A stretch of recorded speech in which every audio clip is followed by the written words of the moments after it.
Welcome to this class. We were discussing how to do case analysis in the last class. Just to refurbish your memory fast,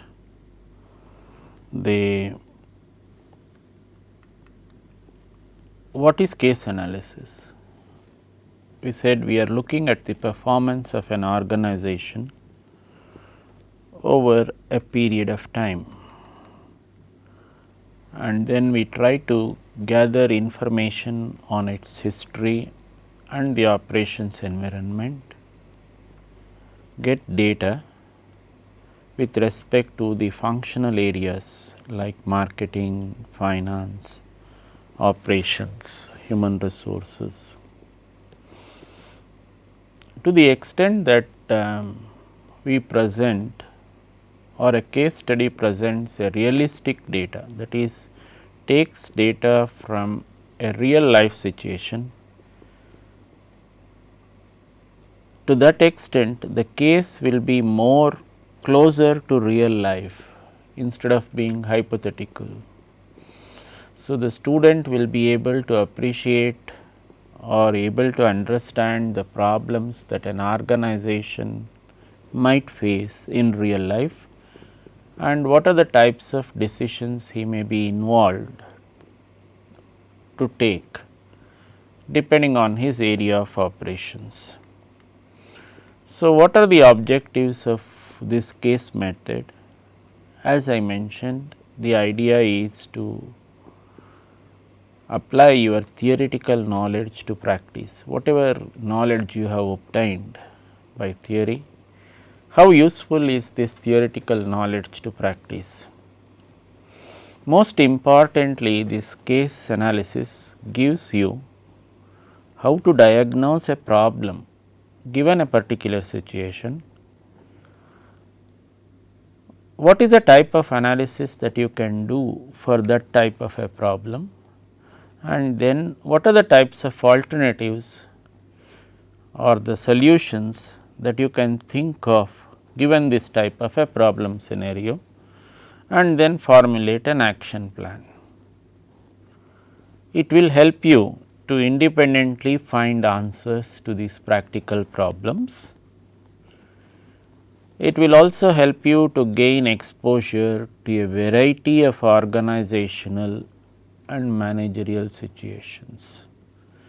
So, depending on the type of organization you are studying, it may be a manufacturing organization, it may be a marketing organization, or it may be an organization in financial services, name it, you get a wide variety of skills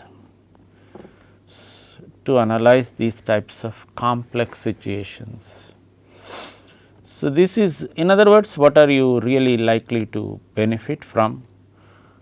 It is possible that your thinking process will get sharpened and you will have clear thinking even in complex situations.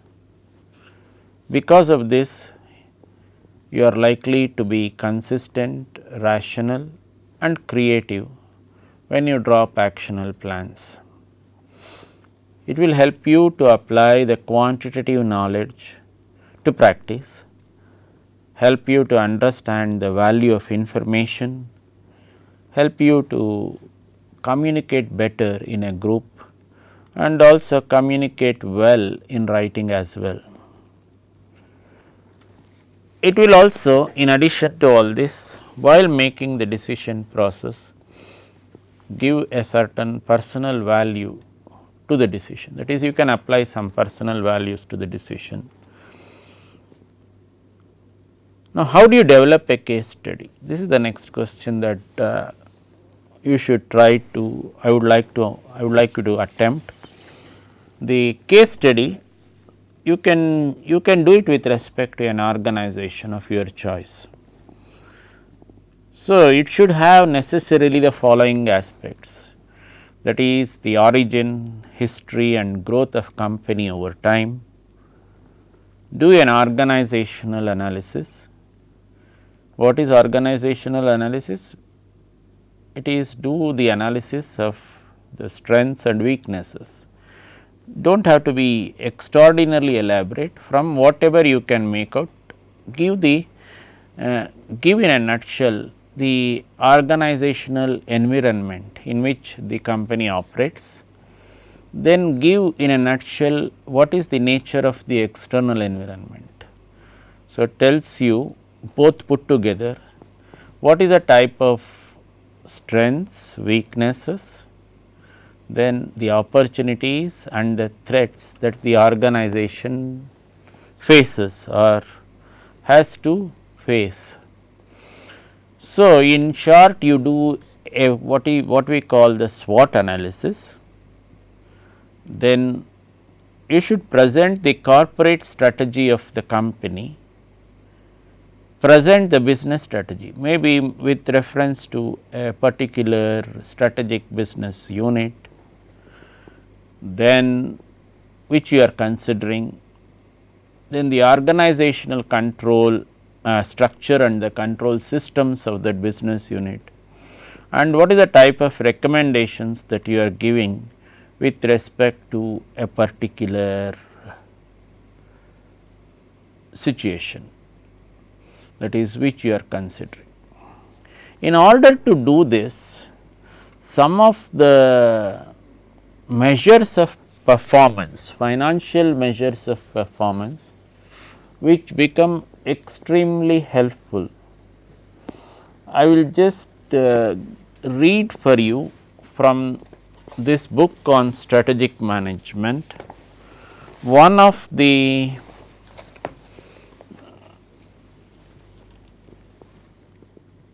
I am reading for you from this my book on strategic management, table 9.1. These are very important tables which you may have a closer look. One is return on investment, that is ROI. How is it calculated? How is the return on investment calculated?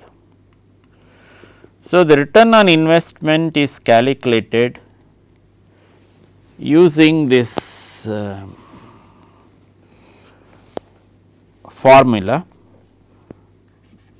ROI is equal to net income divided by, this is before taxes,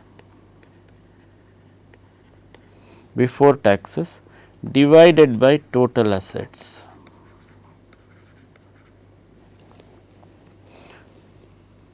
ROI is net income before taxes divided by total assets. Similarly, what does this ROI give you? This is the question which you have to answer. Just look at the type of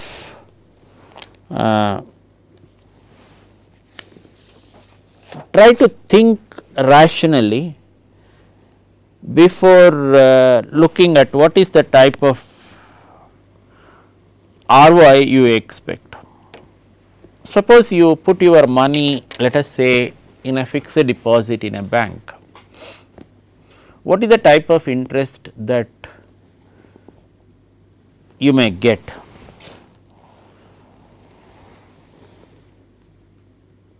You may get around 6 to 7% per annum interest, subject to tax deduction at source. Now, let us say you want to make investment of a company's money, that is the resources, in some project or in some activity. Then what is the return on investment that you expect? You expect a return which is at least more than this return which you would have got if the money had been put as a fixed deposit in a bank. So, nothing wrong in expecting that type of return. So, that is why even in educational institutions, the other day the top functionary of the Institute of Science himself was telling, I am getting confronted by questions on ROI by economists. They come and ask me, what is your ROI? So, even the field of education sector has not been spared. So, it means to say that the questions are being asked, how much is the investment into the institution? So, what is the return on this investment? So, in other words, even a method of measuring the return on investment even in education sector is also being asked. This is what he was trying to say. So, sometimes many of these things he used to say are intangible, we really can't measure like as you do in a corporate company or an organization. So, in other words, this return on investment is becoming very important in with respect to any corporate venture. So, whatever is the investment that you are making, what is the return that it is getting? So, you expect at least that return to be more than the return you would have got had the money been kept in a fixed deposit in a bank. Now, how do you calculate this return? This is the way of calculating this return, that is the net income dividing the net income before taxes by the total assets. Then the next indicator or the measure of financial performance is what is called the EPS. The EPS is equal to, or this is the formula for EPS, divide the net earnings,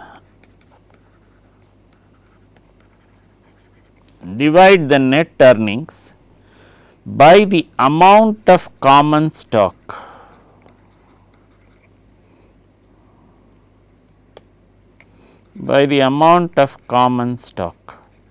that is, find out what is the total earnings that the company has made per year and what is that stock, that is the number of shares. You will get the earnings per share. So, you will get an idea of how much your 10 rupees investment has earned. So, many times this is the one which tells you what is the dividend that is declared. So, for example, a company like Infosys, they say we declare 200% dividend. What do you mean by 200% dividend? 10 rupees is, let us say, the face value of the share. 200% dividend means for one share of 10 rupees, you are getting 20 rupees as the dividend during that year.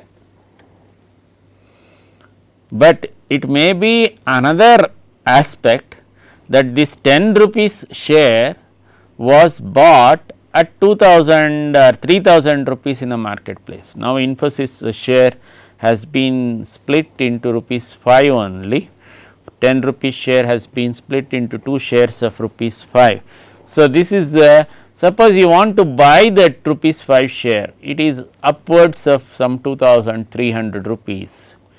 So, you pay for taking one share of rupees 5 of Infosys more than 2300 rupees in the open market, and on that, suppose you held that share of 5 rupees for 1 year, that is, by the time the company declares the dividend and the share is in your name, the company says I am declaring 200% dividend on this share. That what does that mean? It means that the company is giving you for 5 rupees that you are holding 10 rupees as dividend. But the other fact is that you have paid 2300 and odd rupees to take that particular share. Now, how do you benefit by that? Okay, you got a dividend which is very nominal on the 5 rupees, but how will the person trading or holding these stocks, what does he do? He may try to find out the best time to dispose of these shares. Suppose he bought it at 2300 rupees, he may find that the market, suppose is an upswing and the Infosys share goes up from 2300 to 2500, giving you some rough figures. So, then he may say, okay, I bought it at 2300 all right, now I am getting per share a margin of 200 rupees, that is a profit of 200 rupees. Why not I make this profit? So, suppose he had bought some 100 shares, this 100 into 200, that is the type of money which he would make from the stock market on this. This is a measure of the types of financial performance that you are getting. Then the other measure is what is called the return on equity. What do you mean by return on equity? So, divide your net income, that is how much have you got after your taxes and dividends, by the total equity, number of equity shares held. So, that is the total equity of the company, that will give you the idea of what is the type of thing which you may get, what is the return on equity you may get for the company. There are two more indicators of performance. These are called the economic value added. The economic value added, this economic value added, it is the difference between pre-strategy and post-strategy value for business. We are looking at strategy, kindly note that. So, before strategy, what was the value of your share? Post strategy, what is the value of your share? It will give you an idea of what is the economic value added for the business because of the decisions that you have taken, the strategic decisions that you have taken. The other aspect is what is called the market value added. What is market value added? It measures the stock market estimate of the net present value of a firm's past and expected capital investment projects. So, it tells you how much can you value this company. Let us say you take a software company, you want to buy off a software company. So, how will you buy off this company? So, you find out what is the type of projects which the company is in, what is the type of investments or what is the type of future projects the company is likely to get, or firm orders of the company. So, depending on all that, you make a valuation, market valuation, this company is worth this much. The human capital, then the work that the company has got in the marketplace, all this will give you an idea of what is the value of this particular company. So, there are these are broadly the financial measures, that is the ROI, the EPS, the ROE, then the economic value added, then the MVA. In addition to this, there are what is called stockholder measures. There are what is called stockholder measures. What are these stockholder measures? Who is a stockholder? How do you measure this? How do you get these stockholder measures?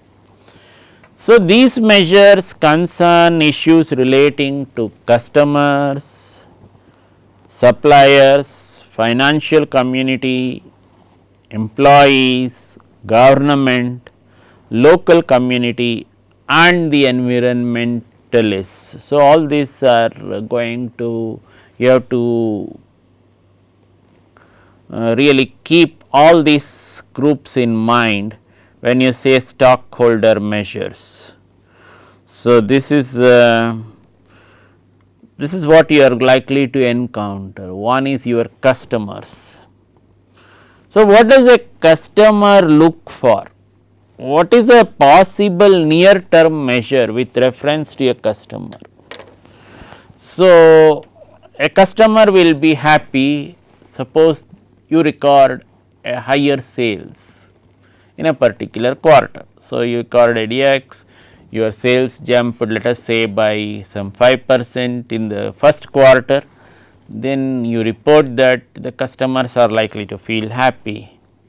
Then you are also he is also likely to feel happy when you are able to get new customers for your company. So, you tell them that what is the types of how many new customers you received for the quarter and what are the types of needs of these new customers that you were able to satisfy or meet. So, this is possible near term measures, that is short term measures.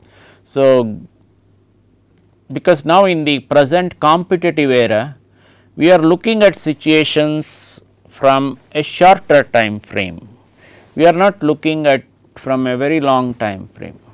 So, when we are doing that, when you look at a situation from a shorter time frame, so a customer will be happy when you say this is the number of new customers I added, this is the type of performance which I reported with respect to sales, that is increased sales, and this is how I could meet the needs of the new customers. So, he will feel very happy about that. Then what is the type of long term of measures? So, suppose you project to him that the sales of the company has been growing over the last 2 to 3 years continuously, it has not dipped. Then similarly, the customer base, there has been a good turnover on this customer base, then the ability to control price is reflected. So, your the cost of the final product has not jacked up like anything, or it has not gone beyond the controls of the company. You have been able to have good control. It very important for a manufacturing firm, let us say an automotive firm. All of a sudden you start rising the price of your automotive cars, let us say, then it is likely to really affect your customer base. Now, for your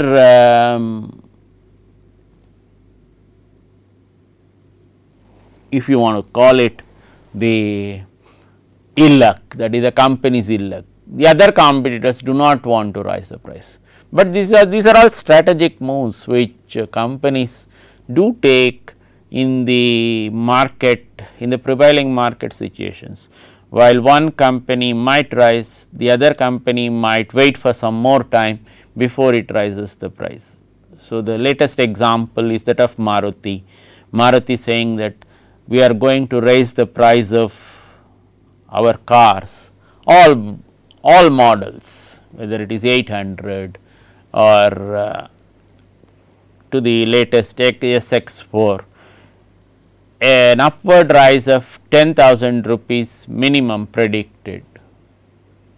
But the other car manufacturers have not yet raised the price of their cars, whereas Maruti has made this announcement. What is likely to happen? So, the customer is likely to go into evaluation mode. So, Maruti 800 is going to cost me so much. So, what will a corresponding Tata car cost me?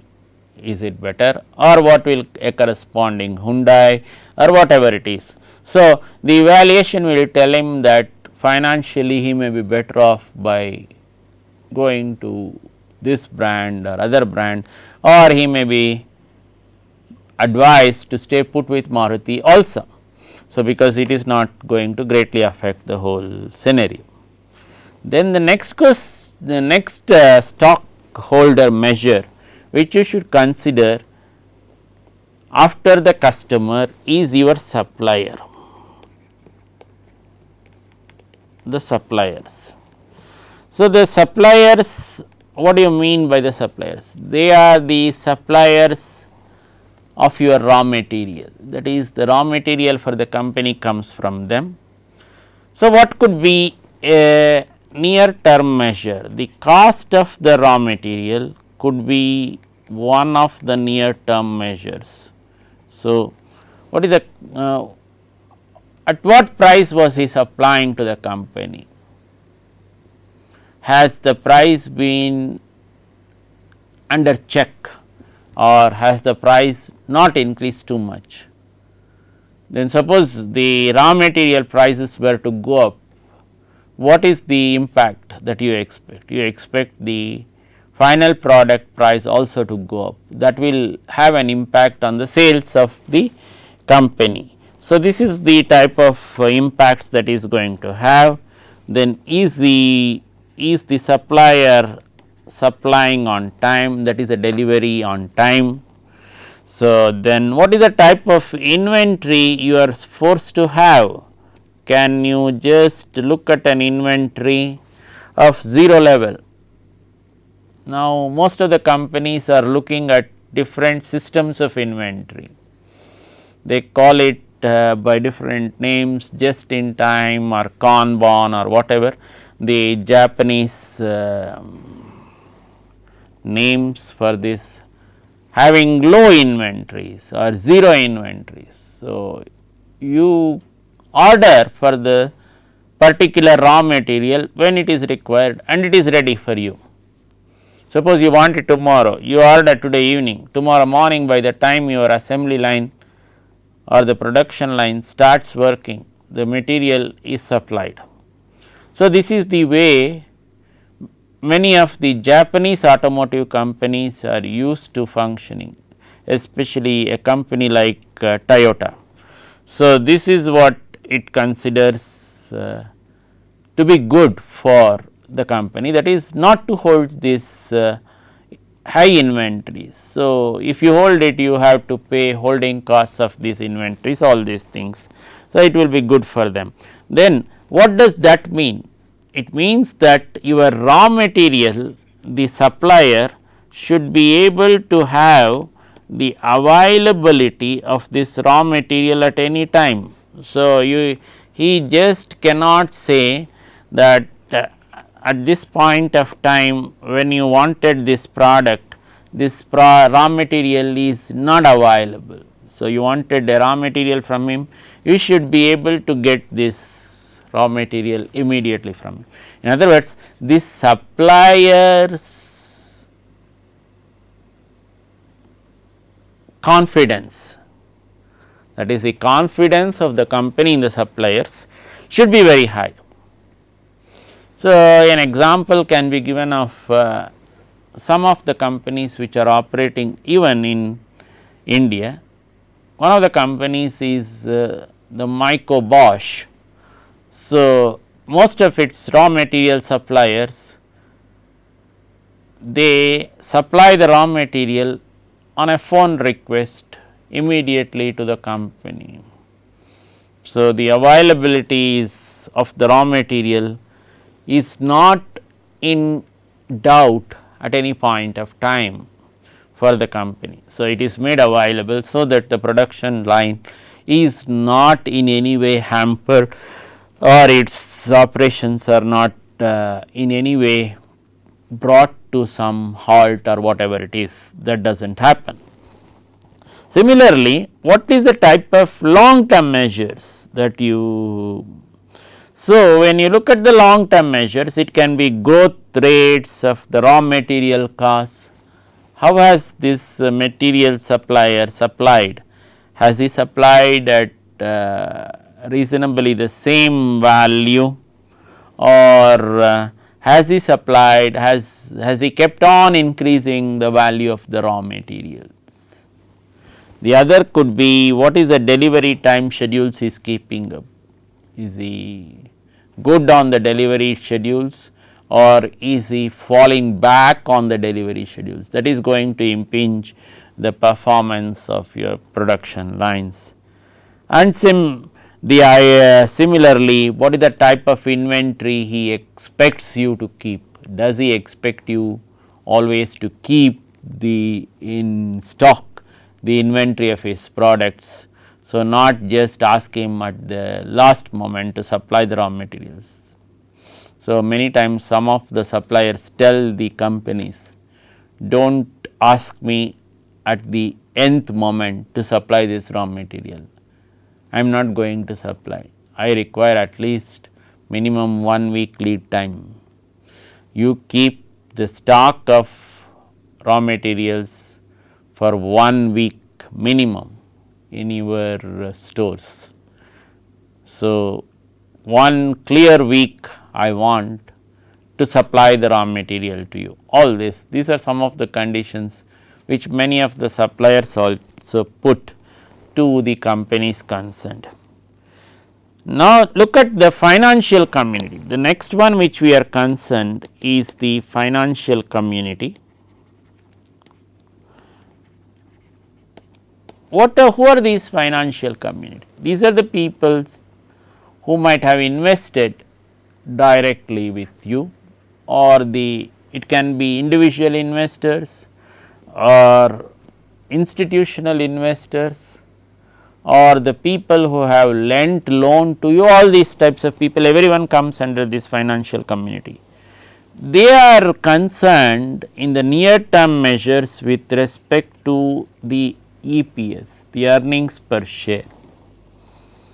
Then how is your stock performing in the marketplace, that is the stock price, that is it going up or coming down, all those types of things. So, this is very helpful to evaluate a firm. So, suppose you find that there is turbulence in the stock market, to what extent the company can absorb this turbulence in the stock market. These are some of the questions which the financial community would like to know. Now, the other one is the number of buy lists, that is how many people are interested in buying the company's shares or the products, that is the number of people who are interested in this. Then the return on equity, how much is your equity shares going to get in the marketplace. So, in the long term analysis, what is the financial community looking at?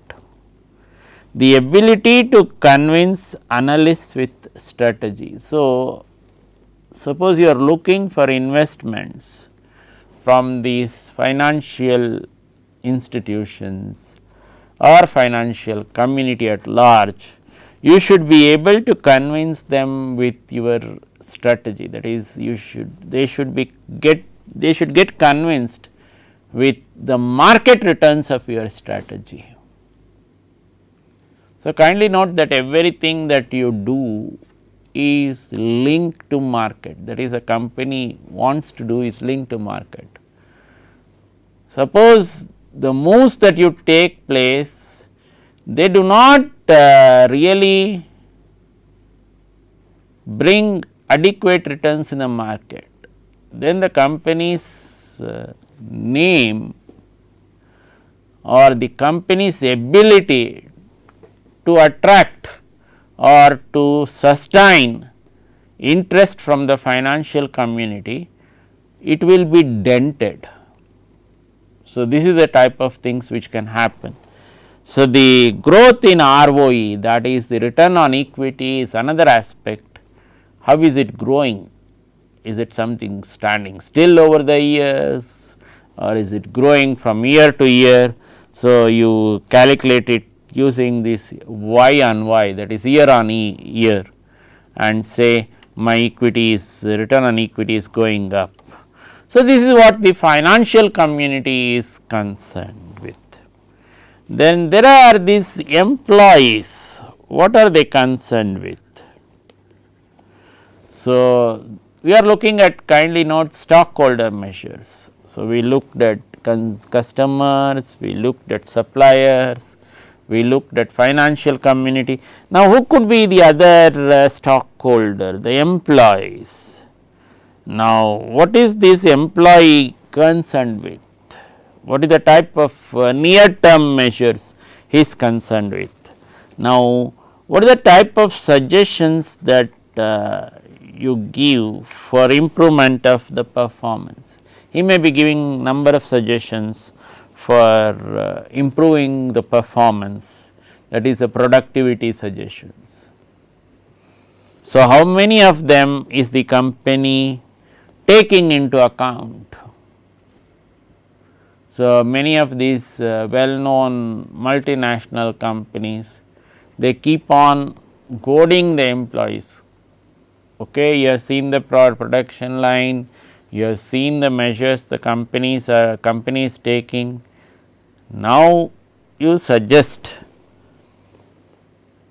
any improvements which you want to give or which you think are going to result in substantial gains to the company. So, gains you have to quantify, maybe a particular process was taking 7 days, suppose by your suggestion the time of the process has comes down by to 5 days, then 2 days is the gain that the company makes by implementing the suggestion. And suppose the company were to implement this suggestion given by you, you are likely to be rewarded, and many times most of these multinational companies, they give their employees rewards upwards of, the minimum is $500, upwards of $500. So, this is a way employees also benefit, and they also sustain interest in the company, that is what is the company's real operations. So, they always think of methods to see how the performance of the company can always be improved. The other thing which the employees are concerned is, suppose what is the type of grievances they are making, the number of grievances. Suppose there are no grievances against the management. That means to say, generally a large number of employees, that is a large percentage of employees of the company are happy with the policies of the company. So, no grievances or the number of grievances is very less. So, they are fairly happy with that. Now, what is the long term measure? The long term measure could be your turnover rate of the employees, that is what you normally say as attrition in the present software context. So, many times they say with respect to any software company, oh, the attrition rate in this particular company is very high. What does that mean? That means you find the turnover of employees, the percentage is fairly high, that is what it just means. Many people are leaving the job with respect to the company. So, this could be one of the types of these things which can come. And what is the other thing which they may be concerned is the type of internal promotions they are getting over the years. How many promotions are they able to get over the years? Then the other one, the stockholder who you should be concerned with is the government. What is the government, what is it concerned with? So, you are concerned with the new legislations which the government might enact. How does it affect? This is your first thing. Suppose some new measures, new legislations, how does it affect the performance of the company? Then the second thing which you might be concerned with is, what is the access of the government, that is the key government servants, employees or whatever. So, the key government functionaries to key members and staff of the company, that is the access to key members and staff of the company. So, this is what you may be concerned with. So, is the company capable enough to get to the top echelons of the government at a short notice. Suppose something is affecting the company, how soon that the company is in a position to get it corrected or rectified, all these types of things. So, that is now the what could be the long term measures over 3 to 5 years or 1 to 3 years. You may be looking at how many legislations have been enacted by the government which has affected this industry. Then what is the ratio of cooperative versus competitive encounters, that is with the government. So, government has been very cooperative with the company. So, whenever some grievance or whenever some of these problems were brought to the notice of the government has taken action to see that these are addressed. So, these are some of the long term measures. The next one which you are concerned with respect to the stockholder is what is called the consumer advocate.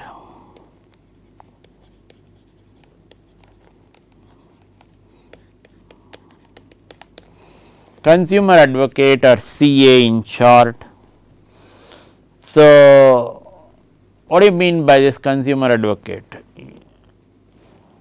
You talk directly to the customers, that is the company talks to the customers, keeps meeting the customers depending on the types of accounts. So, you categorize your accounts into A category or B category or C category. So, you decide on the number of meetings that you want to have. These are your this can be your near term measures. Suppose he is a very important client, you put him under A category, and so you may like to meet him at least once in a quarter, find out what is happening and what is the type of hostile encounters. Suppose you find that some of these are hostile encounters. So, then that means to say you are not able to address the issues which are raised by the consumer, that is this important client. So, then what is the number of times collisions are formed? So, how many times these collisions have occurred? Number of times the collisions, these collisions have occurred, that is this number of times the coalitions are formed instead of the collisions. That is, suppose you are let us say you meet these people, instead of going on a collision course, you go into a coalition course. So, collision is always hostile. So, you start sorting out the problem with them instead of, so you convert this hostile encounter, that is the collision encounters, into coalitions. So, then you are able to address his problems, the consumer's problems much better. So, this is and that the other thing could be what is the number of legal actions which are required or forced on the company. How many cases you are forced to really fight with respect to these consumers. So, this is what is the type of long term measures. So, all these might result for the company. Suppose too many legal actions the company had to take, then it might force the company to have a relook into many of the policy issues. So, this might result in number of changes in policies due to this consumer advocate. So, the many times these consumer advocates, they have how many times have they initiated calls for help. All these are long term measures from the consumer advocate side. This is the other stockholder measure. The last one which is of interest to us in the present day circumstances of the stockholder is what is called the environmentalists. These people or this group is becoming more and more vocal, or their voice, the companies are who are concerned with environment, that is whose products are likely to affect the environment, they cannot really gloss over. So, what is the type of this thing? So, the even when you are producing some products, so these products might be starting from your what do you call the room freshener, a simple product. Is it going to affect the ozone layer? How is it going to affect the ozone layer? Sometimes many of the types of perfumes that you are going to use, how is it going to affect the environment? All these types of issues. So, this is then the next thing is you look at India only, the type of soft drink companies, how they have affected the not only the consumer's health, but also the environment. So, release of pollutants. So, this has happened in one of our neighboring states with respect to a well known company into a river. So, affecting its marine products or marine cultivation. So, all these types of things which has so the environmentalists are really concerned about all these types of issues. Now, how do you address this? So, again you have to meet these environmentalists. So, you have to keep on meeting them, address these issues. So, how many times you are having meetings with them, number of meetings. So, similarly, how you are able to form coalitions through these meetings. So, are you able to get into this coalition mode of working instead of this confrontationist mode. So, number of times you are able to convert these hostile encounters to coalitions. Then what is the type of whether they have taken your company to some environmental boards, so for action. So, many times many of these companies, so like the company which I just quoted for you, reported to the Environmental Pollution Control Board. So, the Environmental Pollution Control Board initiated action on the company, saying this pollutants, this percentage of pollutants is harming the marine growth or the marine life in the river.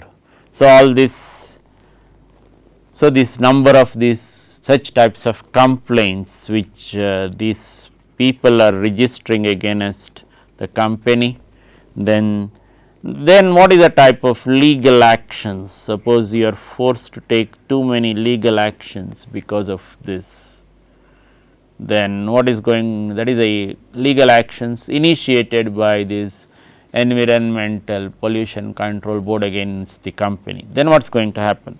All this is going to again look at in the long term measures. It is likely to result in changes in policy from the company's side, and it is also likely to result in probably some cost to the company in order to meet the address or in order to address the demand of these environmentalists, the company might have to deploy some of its resources to address these issues. And a number of times these environmentalists or the environmentalist groups call for help, that is they keep on calling the company saying that such and such a thing has happened. Now, you have not addressed this issue. So, then the company is really put on the defensive or put on the back foot. These are the types of issues which you might be looking at. So, these are the stockholders which you are concerned with. So, when you say stockholders, you can put them in the category of consumers, suppliers, financial community, employees, then the government, then the consumer advocates, then the environmentalists. All these people are linked to the company in one way or the other. How they are linked to the company? How do you measure the corporate performance with respect to the stockholders? These could be the near term measures, these could be the far term or the long term measures. So, in the next class we will look at some of the financial ratios which you should, key financial ratios which you should consider with respect to a case, and how you should calculate them and what do they show with respect to the company. Thank you.